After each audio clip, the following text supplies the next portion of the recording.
1 y capítulo 2 del Evangelio de Mateo. Si lo tienen ahí, les voy a agradecer que lo busquen. Si alguien no tiene Biblia, alce su mano y le vamos a regalar una. Si alguien no trajo Biblia, a ver. Por aquí no hay nadie. ¿Alguien que quiera una Biblia? Bien.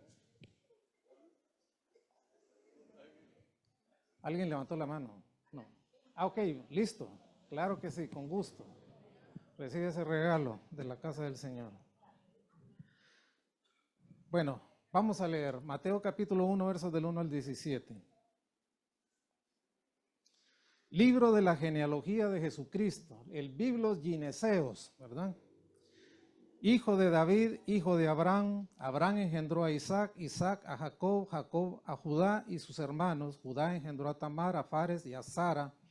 Fares a Esrom, Esrom a Aram, Aram engendró a Aminadab, Aminadab a Nazón, Nazón a Salmón. Salmón engendró a Rahab, a Boz, y Rahab a Boz. Boz engendró de Ruth a Obed y Obed a Isaí. Isaí engendró al rey David. Si usted cuenta atrás, aquí hay 14 nombres. El rey David engendró a Salomón, de la cual fue mujer Urías. Salomón engendró a Roboam, Roboam a Abías, Abías a Asa. Asa engendró a Josafat, Josafat a Joram, y Joram a Usías. Usías engendró a Jotam, Jotam a Acaz, y Acaz a Ezequías. Ezequías engendró a Manasés, Manasés a Amón, y Amón a Josías. Josías engendró a Jeconías y a sus hermanos en el tiempo de la deportación de Babilonia. En este segundo bloque, 14 nombres más. El tercero, después de la deportación a Babilonia, Jeconías engendró a Salatiel, Salatiel a Zorobabel, Zorobabel engendró a Abiud, Abiud a Eliaquín, y Eliaquín a Azor. Azor engendró a Sadoc, Sadoc a Akim, Akim a Eliud, Eliud engendró a Eleazar, Eleazar a Matán, Matán a Jacob, Jacob engendró a José, marido de María, de la cual nació Jesús, llamado el Cristo. De manera que todas las generaciones, desde Abraham hasta David, son 14, el primer bloque. De David a la deportación a Babilonia, 14. Y desde la deportación a Babilonia hasta Cristo, 14. Podríamos ver una manera bien rara de comenzar un libro, ¿verdad? Con un retajín de nombres, de que no estamos acostumbrados a eso. Pero en realidad, el propósito con el cual inicia el Evangelio de Mateo es demostrar que Cristo es Rey. Todo el Evangelio de Mateo habla de la realeza del Mesías, es la realidad. En el hebreo no hay consonantes, ¿verdad? Tampoco hay números, como nosotros lo tenemos en nuestra numerología. Cuando hay necesidad de establecer números en el hebreo, los nombres, las letras adquieren un valor. Por ejemplo, David. David, si lo pudiéramos traducir a nuestro lenguaje, solo son 3 letras, DWD. Y si las sumamos en la numerología hebrea, son 14. 14 nombres desde Abraham hasta David. 14 nombres de David a la deportación de Babilonia. Y de la deportación de Babilonia a José, el desposado con María, 14. En realidad, hermanos, aquí está demostrando el evangelista que Cristo es el hijo mayor, el gran David, el descendiente de David. Y en ningún otro evangelio se hace ese énfasis. Por ejemplo, cuando los magos, vamos a ver cuál es el significado de esa palabra también, vinieron a encontrar al niño que había nacido, ellos vinieron a buscar un rey, ¿sí o no? Claro que sí. En la entrada de Cristo a Jerusalén, una entrada muy dramática, recuerdan, era el tiempo cuando los judíos dedicaban a los niños de 12 años. Había una ceremonia muy especial ahí y esos niños fueron los que vinieron a recibir al Señor cuando Él entra a Jerusalén. Vinieron a recibir a quién, al hijo de David, vinieron a recibir al rey. Igual Pilato le dijo, dime, ¿eres tú rey de los judíos? ¿Qué le dijo el Señor? Claro que sí, soy rey. Igual sobre la cabeza de Cristo, ya en la cruz, se escribe una leyenda en 3 lenguas, ¿lo recuerdan? En latín,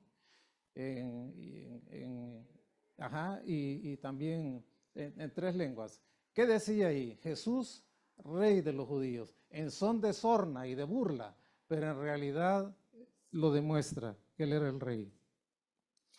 Hay un clamor regio también del Señor. Si usted lee el Sermón del Monte, Mateo capítulo 5, 6 y 7, el Señor 5 veces nombra la ley, pero Él dice siempre, mas yo os digo. Es decir, yo soy superior a la ley. Es un clamor regio, es una demanda regia de alguien que en realidad ha venido a ser rey.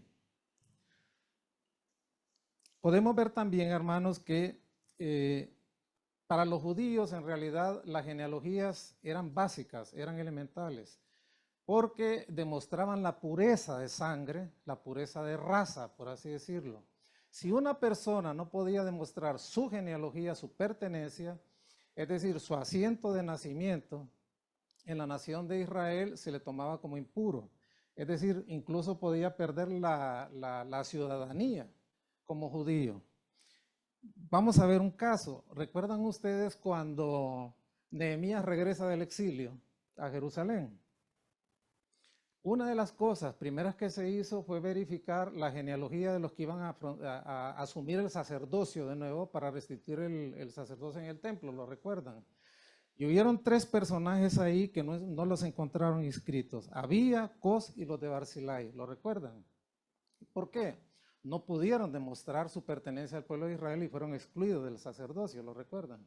Por eso es bien importante esto. Por ejemplo, en el caso de Herodes el Grande, hay 3 Herodes en la historia de los evangelios. El primero es este Herodes el Grande.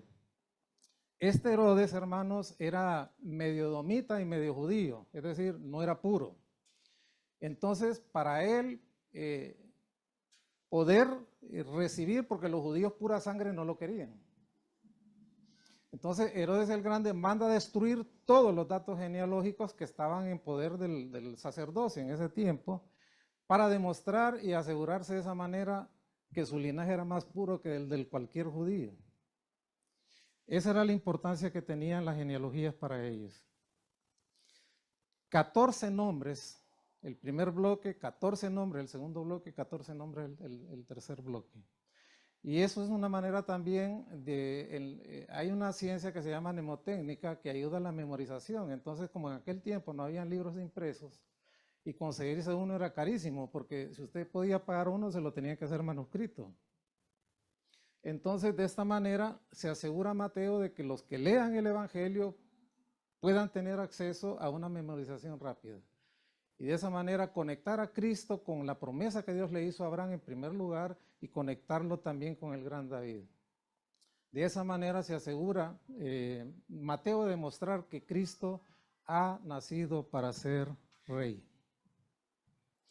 La primera sección de los 14 nombres que leímos, que es la historia hasta David, nos muestra la conexión de Cristo con David, porque en realidad David fue el más grande rey que tuvo Israel. Es decir, fue el que fraguó a Israel como una nación, ¿verdad? Y la hizo un poder en el mundo. En realidad hay un pico en la historia de Israel y la edad de oro de Israel está en ese pico, que es David. Y obviamente Salomón después. Lo que pasa es que Salomón va decayendo hasta la fractura del reino en la sección de las 10 tribus que se fueron al norte y las 2 que quedaron al sur. Esa primera sección resalta el nombre de David. Es la historia del pico de la historia, la sección más gloriosa de la historia de Israel. Mientras que la segunda nos muestra el desastre, porque una vez que David parte, queda su hijo tomando el reino. Una vez que él muere, el reino se parte entre Roboam y Jeroboam, recuerdan. 10 tribus al norte y 2 al sur. Las 2 que quedan al sur y que fueron fieles a la casa de David fueron Benjamín y fueron Judá. Pero ahí es el valle, el hondón en el cual cae la historia de Israel, porque viene la cautividad. Es decir, Dios les manda profetas, recuerdan, les manda profetas una y otra vez, una y otra vez, una y otra vez. Eso lo hemos venido viendo en el estudio escatológico que tuvimos durante 14 años en esta iglesia, ¿lo recuerdan? Igual los jueves que estamos viendo los profetas menores. Entonces, eso nos muestra la desgracia de Israel como nación, el quebranto del poder, es decir, la parte más honda, como la llama Ezequiel en algún momento, Ahola y Aholiba, ¿lo recuerdan? Ahola, las 10 tribus del norte, y Aholiba, las 2 tribus del sur, es decir, las 2 se prostituyeron, dice el Señor. Cuando naciste, fuiste abandonada en el monte, dice Ezequiel. Nadie te recogió, nadie te envolvió en paños, nadie te saló con sal. ¿Lo recuerdan ese pasaje?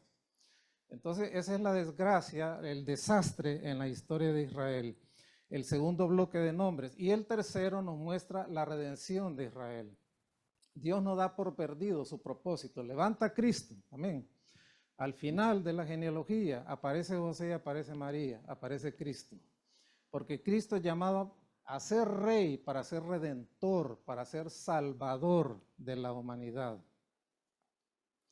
En realidad, hermanos, ¿cómo podemos aplicar esta genealogía, estos 3 grupos de nombres a nuestra propia historia?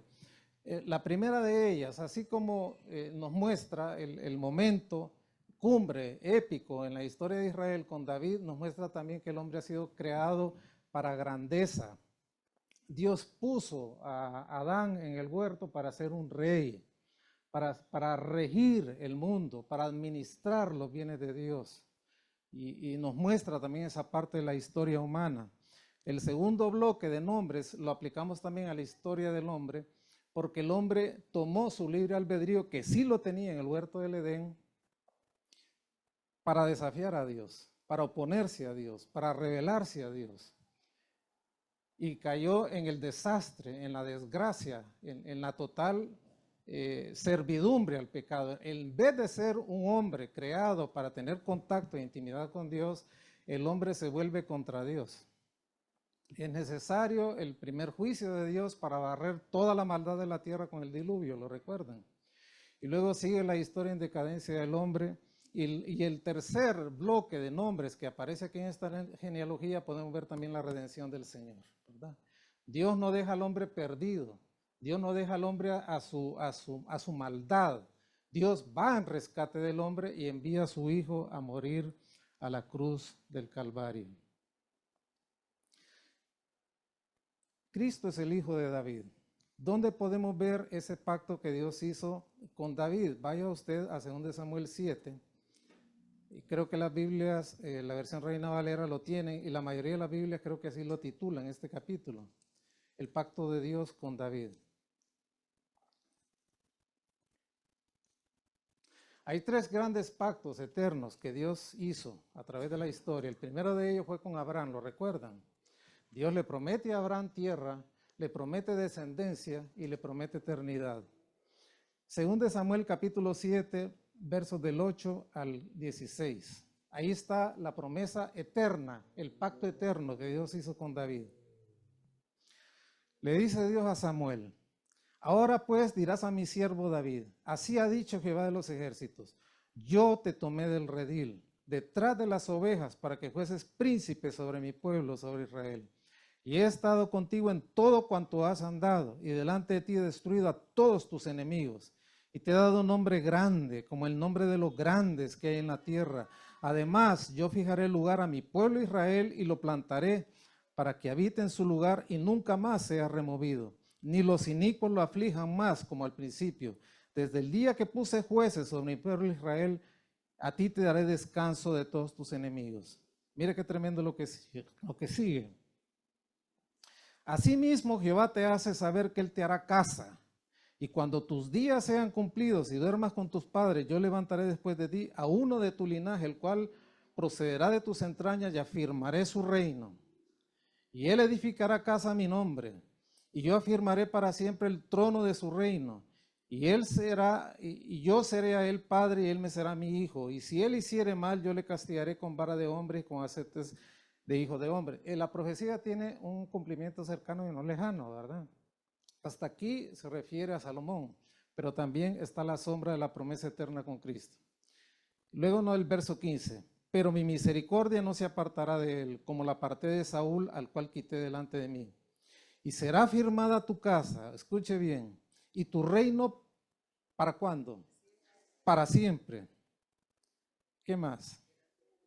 Delante de tu rostro, y tu trono será estable eternamente. Ahí entra el Mesías. el himno, perdón, el hijo más grande de David. ¿Qué más? Vamos a ver. Conforme a estas palabras y conforme a toda esta visión, así habló Natán a David. Ese es el esfuerzo que hace en realidad Mateo con esta genealogía de 3 secciones de nombres. La primera resalta a David, la segunda, el desastre de la nación hasta la cautividad de Babilonia, y la tercera, la redención de la causa de Dios a través de Jesucristo. ¿Cómo podemos ver esto también en las Escrituras? Por ejemplo, en el primer sermón de la iglesia cristiana que lo disertó Pedro, recuerdan ahí en Hechos capítulo 2, él habla de Cristo como el gran hijo de David. También el autor de las epístolas pastorales, que es el apóstol Pablo, nos exhorta a recordar a Jesucristo como descendiente de David. El autor de Apocalipsis, que es Juan, el autor del cuarto evangelio, también nos dice, se oye decir del Cristo resucitado, yo soy la raíz y el linaje de David. Maravilloso. Y así se le llama a Jesús a lo largo de los relatos de los evangelios. Veamos la gente corriente, la gente de la calle, la que percibió los milagros del Señor. El hombre ciego y mudo exclamó, ¿no serás aquel, el hijo de David? ¿Recuerdan? El ciego y mudo, ahí en el evangelio de Juan. También la mujer de Tiro y Sidón, lo recuerdan, aquella que dijo, y los que están, los perrillos que están bajo la mesa no pueden también comer las migajas que caen de ahí, lo recuerdan. Le dijo al Señor como hijo de David. También otro ejemplo, los 2 ciegos, allá cuando el Señor ya iba camino a Jerusalén, saliendo de Jericó, clamaron y le dijeron, hijo de David, ten misericordia de mí. Ese hijo de David, hermanos, no era un simple decir, era un reconocimiento de Cristo como el hijo de David, y lo están diciendo judíos, ¿verdad? En los relatos evangélicos. Así aclamaron al Señor. Cuando entra a Jerusalén, en aquella entrada triunfal, también aquellos muchachos, el hijo de David, ¿verdad? Ese es el relato común en los evangelios. El pueblo de Israel, hermanos, siempre ha sido un pueblo de expectativa. Ha sido un pueblo que sabe su destino. Hoy el 60-70% de los judíos existentes en el mundo son ateos. Pero hay un remanente que sabe cuál es su destino. Y saben que Dios ha venido al Salvador del mundo, a Cristo Jesús, para redimir esa causa. Ayer ocurrió un evento en Siria, por fin Assad cayó. ¿Han visto las noticias? Cayó, pero ese no es el cumplimiento de ninguna profecía. La historia lleva un curso y el curso de la historia está en las manos de Dios. Israel está involucrado en la caída de Assad, creyendo que de esa manera va a tener un cordón de seguridad al norte. Pero esa no es garantía de nada, porque el que tiene el control de la historia es Dios, no las potencias del mundo. Y Dios va a hacer cumplir su palabra y su disciplina a Israel hasta cuando el Señor rompa los cielos y el pueblo de Israel pueda decir, bendito el que viene en el nombre del Señor. Ellos nunca esperan, son un pueblo de expectativa, están esperando la respuesta de Dios. Hermanos, Cristo es el cumplimiento de los sueños humanos. Los sueños humanos siempre son de grandeza y normalmente las realizaciones humanas se miden a razón de títulos universitarios, de logros académicos, de posesiones materiales, de cuentas de banco, transferencias virtuales, reconocimientos humanos. En realidad, hermanos, cuando la gente muere, todos esos títulos por un tiempo quedan colgados en una pared, después van cayendo en el olvido, se van poniendo amarillitos, se van guardando en un baúl y al final terminaron hechos polvo, ¿verdad? Cristo no viene a cumplir ni a realizar ese tipo de sueños. Los sueños del ser humano, como Dios lo creó, es redención, es eternidad, es perdón, es reconciliación con Dios, y esos son los sueños que Cristo en realidad ha venido a cumplir. Y Cristo es el cumplimiento de la profecía. Cuando usted vuelva a leer la Biblia, mire hermano, y perdón que voy a dar este dato, pero ese librito que van a poner en sus manos el próximo domingo cuesta 54 pesos. No lo vaya a botar, no lo vaya a meter en un libro y lo vaya a dejar olvidado. Comience a leer la Biblia a partir de enero. ¿Podemos decir amén a eso? Es un esfuerzo que como iglesia venimos haciendo desde hace 15 años ya. Es el 15º librito que vamos a poner en sus manos. Hay que leer la Biblia. Cuando usted lee la Biblia, todo lo que dice las Escrituras, tanto en el Pentateuco, tanto en los profetas mayores, los profetas menores, los libros poéticos, todos señalan a Cristo. El sacrificio que se hacía en la mañana en el templo, el cordero que se ofrecía en la mañana y el cordero que se ofrecía vespertinamente en la tarde-noche apuntaba a Cristo. Cuando Cristo fue crucificado y expiró, el velo del templo se rasgó en dos. En ese momento estaba el sacerdote presentando el sacrificio en el templo, porque ya había muerto el Cordero de Dios que quita el pecado del mundo. Amén. Todas las profecías apuntan a Cristo. Lee el Nuevo Testamento, va a ver la sombra de la cruz, va a haber un hilo rojo de sangre desde Génesis hasta Apocalipsis, pero también va a haber un hilo dorado de gloria y de realeza de Cristo de principio a fin. Él es el gran personaje de las Escrituras, no es otro. A mediados del siglo XVIII, en Irlanda hubo una gran hambruna, y para poderla combatir un poco, los recursos del Estado se destinaron para hacer carreteras. Y comenzaron a hacer carreteras que no iban a ningún lado. Era para que la gente trabajara y tuviera algo, por lo menos algo, pan que comer. Y cuenta la historia que uno de estos hombres llegó después de trabajar en uno de esos caminos a casa y le dijo a su padre: padre, están haciendo caminos que no van a ningún lado. La historia no va a ningún lado, sí va a algún lado, porque Dios es el dueño de la historia. Dios sabe hacia dónde lleva la historia de este mundo y va al encuentro de colisión con la segunda venida de Cristo. Hacia eso nos dirigimos. Dios está preparando el escenario para la pronta venida del Señor Jesucristo. Primero a llevarse a su iglesia en las nubes, en gloria, y después venir de manera judicial, gloriosa, al mundo, para juzgar al mundo, poner las cosas en orden y traer un reino de verdadera justicia, de verdadera santidad, de verdadera pureza, de verdadera equidad en el mundo por 1000 años. Hay algo hermoso también en esta genealogía. No sé si leyeron y lograron ver especialmente en el segundo bloque el nombre de 4 mujeres. ¿Sí o no? En las genealogías judías esto es raro, no es común. Pero ¿por qué esas mujeres están ahí? Nombra 4. ¿Recuerdan a Rahab? Esta era una prostituta de profesión. Era su oficio en Jericó, ¿lo recuerdan? Ella escondió a los espías. Allá donde tenían el lino torcido, en el tabanco de la casa, miren hermanos, esos muros eran inmensos. Por ejemplo, el muro de Babilonia históricamente se sabe por los relatos de Heródoto y otros historiadores, ese muro tenía más o menos el ancho de una autopista para 7 vehículos, 7 carriles. Adentro habían habitaciones, habían casas, eran las más caras, porque en realidad eran las que estaban como fortificadas, y esta mujer vivía en una de esas casas ahí. Cuando los espías se fueron, en agradecimiento le dijeron: mira, no vamos a tocar tu vida, pero vas a poner un listón grana, recuerden.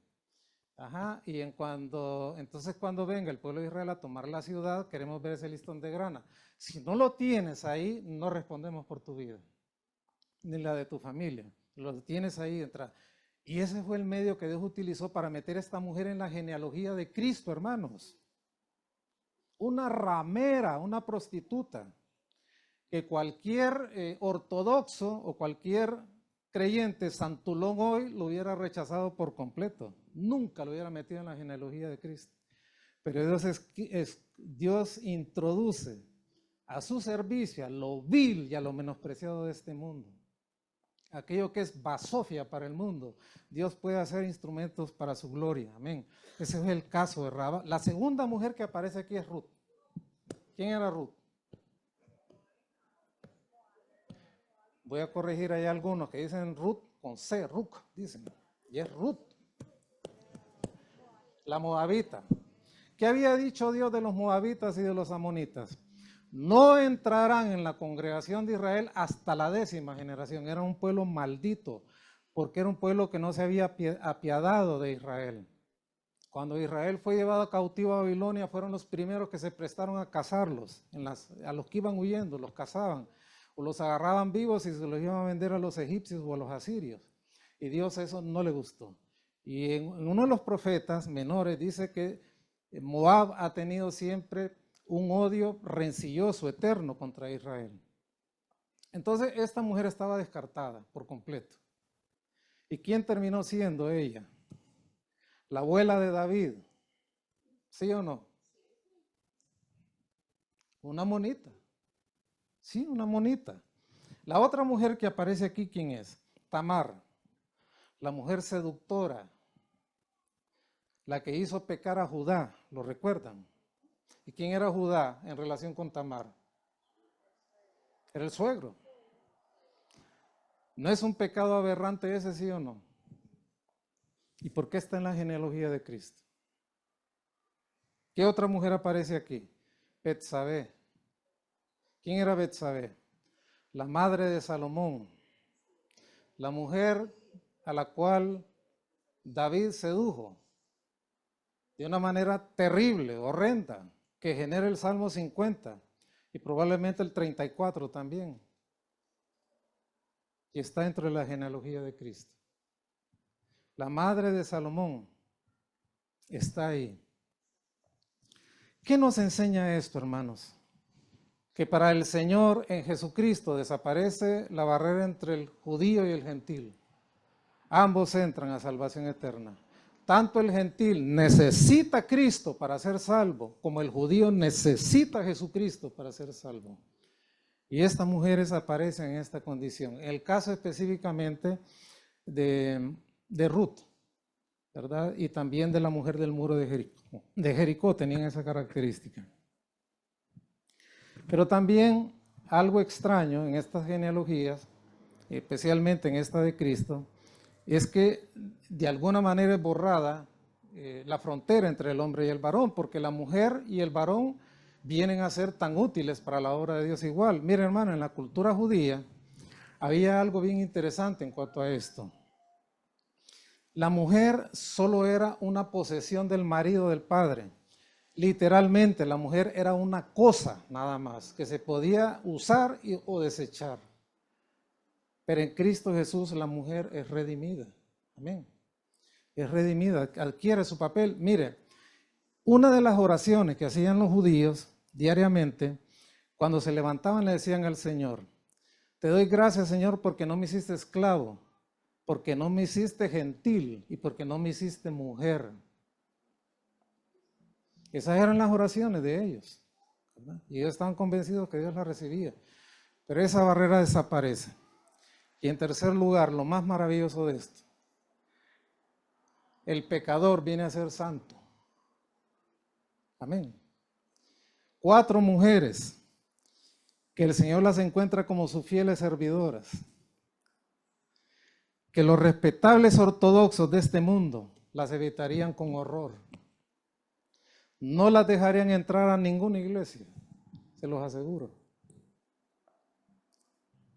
Cuando Mahatma Gandhi estaba siendo formado en Inglaterra, empezó a leer los evangelios y le encantó Cristo.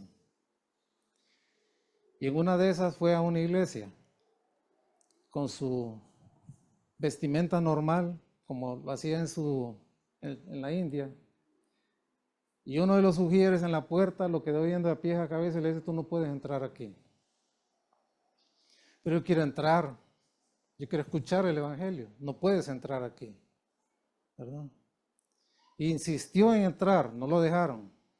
Se fue de ahí y en una de sus frases célebres fue esta que escribió: me gusta Cristo, pero no me gustan los cristianos. Tremendo. Vamos al versículo 18. El nacimiento de Jesucristo fue así. Estando desposada María, subraya esa palabrita desposada, María su madre con José, antes que se juntasen, se halló que había concebido del Espíritu Santo. José, subraya la frase que sigue, su marido, como era justo, no la quería infamar y quiso dejarla secretamente. Pensando él en esto, he aquí que un ángel del Señor le aparece en sueños y le dice: José, hijo de David, no temas recibir a María, subraya lo que sigue, tu mujer, porque lo que en ella es engendrado el Espíritu Santo es. ¿Cómo es eso que aparece desposada, Después aparece como la esposa y después le dice que es la mujer y que se prepare y que se está preparando para el divorcio. En realidad, hermanos, el matrimonio judío era muy distinto al nuestro. Habían 3 etapas. La primera de ellas era el compromiso. Lo hacían los padres. Ahí no se involucraban los hijos. Desde chiquitos, probablemente esos niños ni se conocían. Pero los padres hacían el compromiso matrimonial, ¿verdad? Conocían la familia y decían, bueno, a mí me gusta esta niña para mi niño o viceversa, y queremos hacer un compromiso. Si la otra parte estaba de acuerdo, lo firmaban. Ese era el compromiso. Pasaba la infancia, llegaba la adolescencia, llegaba la juventud y venía el momento del desposorio. Era la segunda etapa. En realidad, el compromiso se podía romper en algún momento. Si los padres, después de ver crecer a los niños, ya no les gustaba, ¿va? Que era niña para el mío y así, entonces se rompía el compromiso, hasta ahí nomás llegaba el asunto, no había problema. Pero una vez que llegaba el desposorio duraba 1 año completo. En el desposorio sí era vinculante y la pareja se tomaban como marido y mujer aunque no hubieran tenido todavía unión carnal. Era vinculante, no se podía romper solo por el divorcio. Yo quiero que entendamos esto, hermanos, porque muchas veces el tema del divorcio es bien difícil para nosotros los creyentes, ¿sí o no? Entiendan en qué etapa se dio la posibilidad de un divorcio. En la etapa del desposorio, en el año, ¿verdad? No se podía romper salvo que era el divorcio. En esa etapa estaba José y María. Cuando él mira que María ya tiene panza, entonces, como era un varón justo, no la quiso infamar. ¿Y qué pasa? Intentó el divorcio, ¿verdad? ¿Y qué le dice el ángel? No temas recibir a tu mujer. Es que, mire, en el desposorio, aunque no había todavía unión carnal, legalmente eran marido y mujer. Por eso la Biblia sí lo establece ahí. Entonces él quiso desvincularse de María mediante el divorcio, ¿verdad? Pero le dice, no temas recibir a María, tu mujer, porque lo que ella tiene en su vientre del Espíritu Santo es. Entonces le dice, le vas a poner por nombre, ¿qué? Jesús, Salvador, Redentor. Ese era el propósito de la venida del Mesías, ser Rey y ser Salvador. Entonces dice que José recibe a María como su mujer, es decir, pasa al siguiente momento donde ya el matrimonio se consuma, ¿verdad? El compromiso de niños se podía romper, era un trato entre los padres, habían casamenteros profesionales incluso que eran expertos en el asunto, eran como cupidos en aquel tiempo. Y luego llegaba el desposorio, el cual sí era vinculante, aunque no hubiera habido unión carnal todavía, pero se consideraban legalmente como marido y mujer, eran esposos literalmente. Y en esa etapa estaba José y María y luego pues se da la consumación del matrimonio. En realidad, hermanos, lo que es maravilloso aquí es la concepción virginal del Señor, ¿verdad? No sé si ustedes han leído, creo que hay un par de pasajes en el Antiguo Testamento que hablan de una virgen que es viuda, porque habían jóvenes que estaban en la etapa del desposorio y los mandaban a la guerra, entonces morían. Entonces la virgen, como no se había consumado el matrimonio, era una virgen viuda. ¿Se entiende? Así lo dice la palabra. Bueno, cierro ese paréntesis porque lo tuve que haber dicho antes. Cristo es concebido por obra del Espíritu Santo. Miren lo que nos dice Mateo 1, 18 al 25. El nacimiento de Jesucristo fue así. Estando desposada María, su madre, con José antes de que se juntasen, se halló que había concebido el Espíritu Santo. José, su marido, como era justo y no quería infamarla, quiso dejarla secretamente. Y pensando en esto, he aquí un ángel del Señor se le aparece en sueños y le dice: José, hijo de David, no temas recibir a María, tu mujer, porque lo que en ella es engendrado del Espíritu Santo es. Eso está como en letras de neón, resaltado, ¿verdad? En realidad, hermanos, el énfasis aquí, y es una realidad, es decir, María era virgen, no había tocado varón y concibe, es embarazada, pero en realidad el énfasis está en que es obra del Espíritu Santo. no tanto en que nace de una mujer virgen. Ahí lo dice, ¿verdad? Y llamarás su nombre Jesús. La idea judía del Espíritu Santo no es la que nosotros tenemos en realidad, porque nosotros estamos claros en la doctrina, lo que es neumatología, como lo enseña ahí en el discipulado, ¿verdad? La doctrina del Espíritu Santo. Sabemos quién es el Espíritu Santo y enamorar al creyente, sellos, morada, nos lleva en el proceso de santificación, ¿verdad? Y perfeccionar la obra de Cristo en nosotros hasta el día que vayamos y seamos semejantes a Cristo. Eso nosotros lo entendemos como creyentes, pero el judío no. Para el judío en realidad el Espíritu Santo era aquel que traía la verdad de Dios. Era el que le decía al profeta qué decir, ¿verdad? Vino el Espíritu Santo sobre mí, dice más de alguno de los profetas, y escribió, o dijo, ¿verdad? O advirtió, o señaló. Esa era la idea que ellos tenían del Espíritu Santo. La otra también es que el Espíritu Santo les ayudaba a reconocer la verdad. Hoy, hermanos, es Cristo quien nos enseña quién es Dios. Por eso dice las Escrituras, a Dios nadie le vio jamás. Nadie ha visto a Dios, ni le verá, porque Dios es eterno. El único que logró ver las espaldas de Dios fue Elías ahí en su momento. En realidad, hermanos, ¿quieres conocer a Dios? Mira a Cristo. ¿Quieres conocer el amor de Dios? Mira a Cristo. ¿Quieres ver la paciencia de Dios? Mira a Cristo. Cristo nos enseña. Es más, Él dijo, yo y el Padre uno somos. En realidad son de la misma esencia, la misma procedencia, del mismo origen, si se le quiere ver así. Y Él dijo, el que me ha visto a mí, dijo Cristo, ha visto al Padre. No le basta. Que yo he visto a Cristo, que es rubio, que es ojos azules, dice otro que es no sé qué, así es mentira. Nadie ha visto a Dios, nadie, absolutamente nadie. La palabra de Dios nos enseña quién es Dios y Cristo es el gran revelador del Padre. Cristo es el revelador de Dios, Él es el que nos enseña el amor de Dios, el cariño de Dios, el abrazo de Dios, la aceptación de Dios. Cristo es el gran revelador del Padre. Por eso es importante tener una comunión íntima con el Señor y no traer la Biblia solamente el domingo, si es que la tiene, y ignorarla el resto de la semana.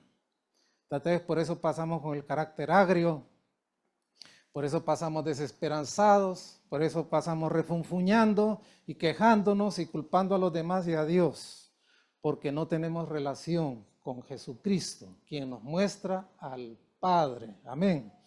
Esa es la gran revelación. El Espíritu Santo le enseñaba al judío la verdad de Dios a través de los profetas, pero también les enseñaba a distinguir. ¿Sabe por qué necesitamos, hermanos, tener comunión con Dios? Porque la mente la tenemos entenebrecida, la tenemos oscurecida.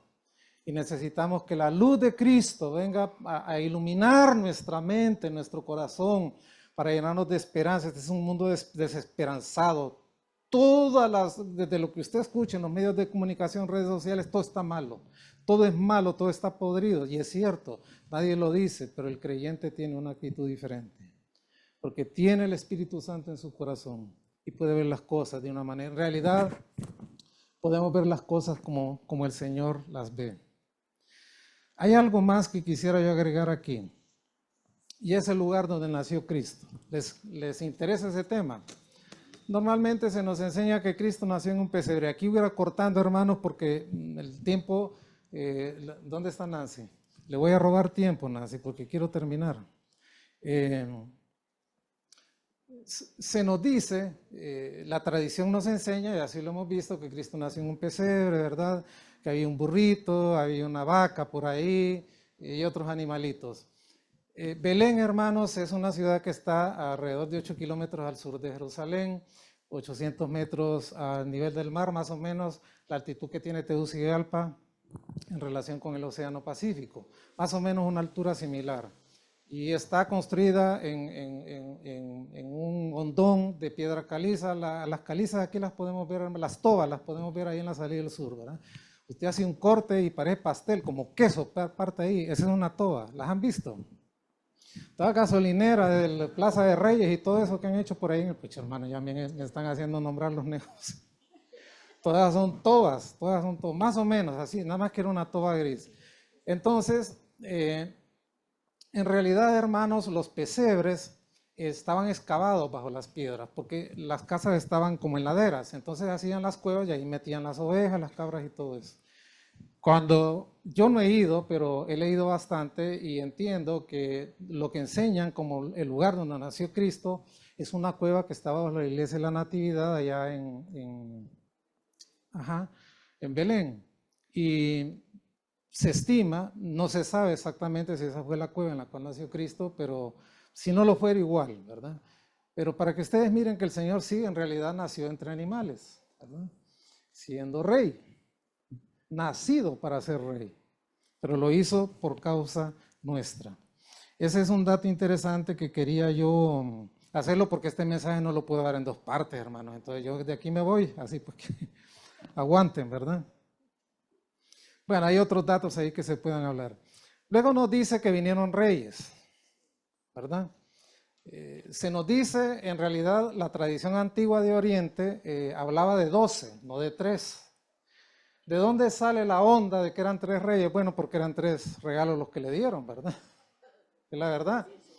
Y una tradición posterior también dice que tenían 3 nombres, ¿verdad? Gaspar, Melchor, Gaspar y Baltasar. La Biblia no dice nada de eso, ¿verdad? No dice absolutamente nada de eso. Sí dice que hubieron 3 presentes. En realidad, hermanos, estos reyes eran magos, pero no es el término chabacán que conocemos hoy, o como que el libro aparece en el libro de Hechos. Tal vez recuerdan ustedes a Bar Jesús, que era un mago, ¿verdad? Y a Simón el mago. En realidad esos eran charlatanes, y el relato en el libro de Hechos así los pone, pero estos magos eran sabios. Se estima que estos hombres en realidad eran una tribu de los medos. Recuerdan que los medo-persas fueron uno de los imperios, el imperio que sustituyó a Babilonia, lo recuerdan, ¿verdad?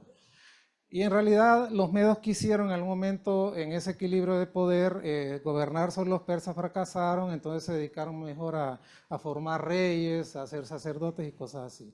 Estos magos eran de esos, ¿verdad? Y ¿qué fue lo que vieron en realidad? Una estrella. Bueno, hermanos, quisiera decir un montón de cosas, pero tengo que resumir. En realidad, ¿qué fue lo que vieron ellos? Por ese tiempo, el cometa Halley estuvo activo, ¿verdad? Por algún tiempo, por esa fecha del nacimiento del Señor. También hubo una conjunción de Venus y Júpiter muy brillante. Y también la más cercana, en el mes de Mesori, en Egipto, Mesori quiere decir nacimiento de un rey. Y la estrella Perro, que es una estrella también que tiene un comportamiento fijo y bien definido en el espacio, sale de una manera helicoidal al amanecer, es decir, fue muy brillante. Yo en realidad, hermanos, creo que fue la Chequina de Dios, ¿verdad? La gloria de Dios, la misma que guió a Israel en el desierto, ¿lo recuerdan? Era antorcha de noche y era sombra de día, era nube. Y Dios vio a estos hombres. En realidad, hermanos, esto no es raro, porque en aquel tiempo se sabe que las estrellas tienen cursos, tienen patrones que no son variables, ¿verdad? Siguen un curso siempre, y cuando ocurría algo anormal, ellos inmediatamente lo ligaban con el advenimiento de un rey o un evento importante. Y eso fue lo que ocurrió con Cristo. Es más, la vida de un niño que nacía se estimaba que estaba bajo la estrella que estaba en ese momento en el firmamento. O sea, no era nada raro en aquel tiempo en su cultura. Pero estas personas fueron a buscar a un rey, ¿verdad? Y lo encontraron. Ahora, veamos qué pasó con Herodes.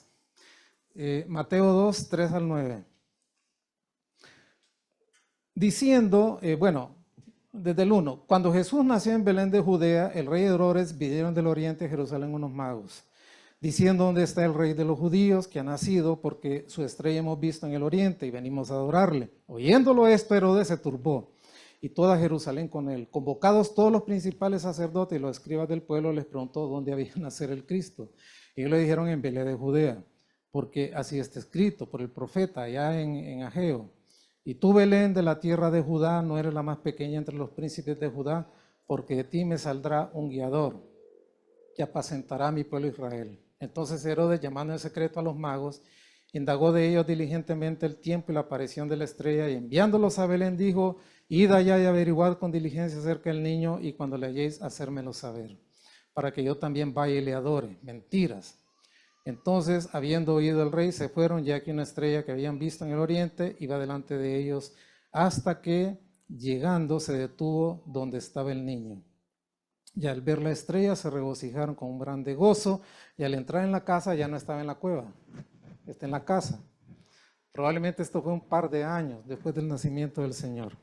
Lo adoraron y abriendo sus tesoros le ofrecieron presentes, oro, incienso y mirra, pero siendo avisados por revelación en sueños que no volvieran a Herodes, regresaron allá por otro camino. ¿Quién era Herodes? Herodes el Grande, hermanos, fue un hombre que le fue muy útil a los romanos. Había mucha sedición, en realidad, hermanos, Judea y toda esa zona de ahí era una provincia bien peleaguda para los romanos, bien difícil, porque estos judíos no eran fáciles de domar. Entonces era una provincia que no estaba bajo el gobierno del Senado romano, sino del rey, del emperador. Era la única manera de tener control. Y Herodes le funcionó muy bien. A Herodes en realidad, hermanos, no lo querían los purasangres, porque era mitad edomita y mitad judío. O sea, para los judíos era una aberración tener a ese hombre ahí como rey en realidad. Pero los romanos vieron que era un buen gobernador, había apaciguado la provincia, y en el año 40, más o menos antes de Cristo, le dieron el título de rey, ¿verdad? Gobernó largamente esa zona. Pero este era un hombre bien suspicaz, y entre más viejo se hacía, era más suspicaz. Cuenta la historia que entre más viejo se hacía, se volvió un viejo asesino, literalmente. Era suspicaz. Si él miraba a alguien que le iba a rivalizar en el poder, inmediatamente lo eliminaba. Mira los que eliminó. En primer lugar, mató a su mujer, a Mariam, porque él en algún momento sospechó que ella le quería quitarle el trono. Entonces la mandó a matar. A su madre Alejandra también la mandó a matar, a su propia madre. Mandó a matar también a sus 3 hijos, al mayor, Antípater, y también a Alejandro y Aristóbulo, porque los vio como amenazas para su trono. Tenía un carácter retorcido, malvado. Cuando este hombre se dio cuenta que había nacido un niño y le iba a rivalizar en el trono, quiso destruirlo literalmente, quiso matarlo. Tenía un carácter ácido, amargado, retorcido. Cuando él cumplió 70 años de edad, él sintió que ya se iba a morir. Una de las ciudades más lindas de esa tierra es Jericó, la ciudad de las palmeras. Y él quiso retirarse ahí y quiso garantizarse algo. Él sabía que la gente no lo quería y que cuando él muriera nadie iba a derramar una lágrima, pero se aseguró de algo. Mandó a reunir a todos los principales de Jerusalén, a los más nobles, y los mandó a capturar y a encarcelar con causas injustas. Y dijo lo siguiente, antes de morir: cuando yo muera, los van a matar a todos, porque si no derraman lágrimas por mí, lo van a hacer por todos estos que mueran aquí. Y de esa manera el pueblo tembló cuando él se dio cuenta que había mandado a los magos a averiguar cuál era el asunto. Pero antes reunió a todos los sacerdotes, lo dice ahí en la lectura que tuvimos, y también reunió a los escribas. Los escribas en realidad, hermanos, eran los teólogos de su tiempo, eran los estudiosos de la ley, las escrituras y todo eso. Los sacerdotes eran la clase sacerdotal, la aristocracia en realidad. Y los sacerdotes vigentes eran saduceos, la mayoría. ¿Recuerdan cuando le quisieron pescar al Señor ahí en los evangelios y le dijeron: ¿qué dices tú? Murió un fulano. ¿Recuerdan? Y estaba casado con fulana, luego murió el fulano y se casó con el siguiente y luego con el siguiente y con el siguiente. ¿De quién será mujer en la resurrección? Porque estos no creían en ángel ni en resurrección. ¿Qué les dijo el Señor? Erráis ignorando las escrituras, ¿verdad? Porque en el reino de los cielos no habrá casamiento. Estos eran los sumos sacerdotes de esa secta, y en realidad los estudiosos de la ley eran fariseos. Había una contradicción entre ambos. En realidad él no quería ir a adorar al niño, él quería saber dónde estaba el niño para matarlo, literalmente, y no lo logró. Concluyo con esto, en resumen. Pueden haber 3 reacciones ante Cristo. Estamos claros que él ha nacido para ser rey, amén. ¿Él es rey en tu corazón hoy? Esa es la gran pregunta. ¿O tienes la reacción de Herodes? La reacción de Herodes fue del odio, del rencor. Sentía que Cristo era un estorbo para su vida y no lo iba a dejar hacer lo que él quería y procuró matarlo. Hoy hay muchos en este mundo, incluso creyentes, que les estorba a Cristo. Porque un creyente deja de hacer lo que él quiere hacer para hacer lo que quiere que Dios haga. Y quieren destruirlo, no están conformes con Cristo. Vienen a la iglesia, pero no están conformes con Cristo. No quieren que les hablen de santidad, no quieren que les hable de señorío, no quieren que se les hable de discipulado, no quieren compromiso con Dios.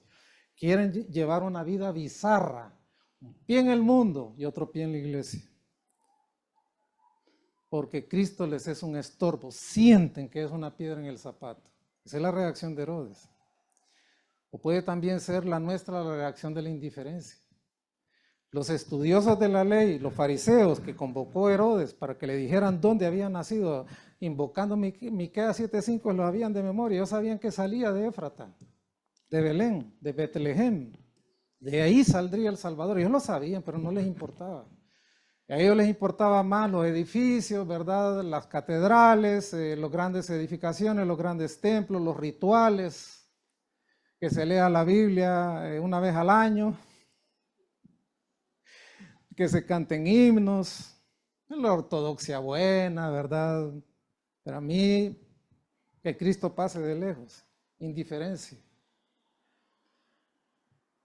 Espérenme nada, hace un par de minutos. ¿Han oído hablar ustedes del almirante Nelson?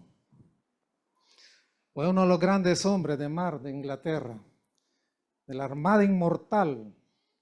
Él tenía una costumbre, cuando derribaba a la flota oponente, quería que le trajeran al almirante, al alcázar de Hera, a la torre de mando. Y él se ponía así, con las manos aquí al lado. Y hubo una vez uno de ellos, de los derrotados, que lo trajeron. Él sabía que el almirante Nelson era un hombre muy amable, muy cordial. Y se apresuró al encuentro de Nelson y le extendió la mano. Y Nelson mantuvo las dos manos así. Y le dijo, primero la espada y después la mano. Venimos a Cristo. ¿Quieres que Cristo sea tu amigo? Ríndete a Él primero. Amén. De rendirse a Cristo primero y después le puedes dar la mano. De rodillas primero ante Él y después amigos de Cristo. No hay proceso inverso. Tiene que ser así. No hay otra manera. O también podemos tener la reacción de los sabios. Trajeron los mejores dones para Cristo. El oro, porque Cristo nació para ser rey. El incienso, porque era el aroma hermoso en el templo. El sacerdote es aquel que sirve de puente para que los hombres se encuentren con Dios. Cristo es nuestro perfecto sumo sacerdote. ¿Qué mejor regalo que la mirra, que el incienso? Y luego el tercero trajo ¿qué? Ya estoy diciendo que son tres. ¿Qué trajo? Mirra para los muertos, para ungir los muertos, preparando la sepultura de Cristo para resucitar y ser Salvador y reinar. En el mismo mundo donde Cristo fue rechazado, escupido, dejado, donde le mesaron la barba y le arrancaban los pelos de la barba en aquel interrogatorio interminable, la noche previa a su crucifixión. En ese mismo mundo, todos los enemigos de Cristo tendrán que honrarle y tendrán que doblar su rodilla y reconocer su regia magnificencia. Cristo es rey y viene como rey. Viene con vara de hierro a gobernar el mundo. Amén. Con ojos de fuego que traspasan la conciencia y lo oculto de los corazones. Viene a reinar con poder y gloria. Amén. Nada de lo que hagas en este mundo te lo vas a llevar. En la aduana de la muerte se queda todo. Títulos, formación académica, glorias, honores, reconocimientos, dinero. No hay transferencias al cielo. Todo se queda en la aduana de la muerte. Saldrás de este mundo desnudo como entraste, sin nada. Lo único que podrás llevar será tu relación con Cristo. Lo que has hecho con el Señor. Invierte tu vida, no la pierdas, no dejes pasar el tiempo. Ven a Cristo, entrégate a Cristo, ríndete a Cristo. Entrégale primero la espada y después le podrás dar la mano. Amén. Puestos en pie, vamos a orar.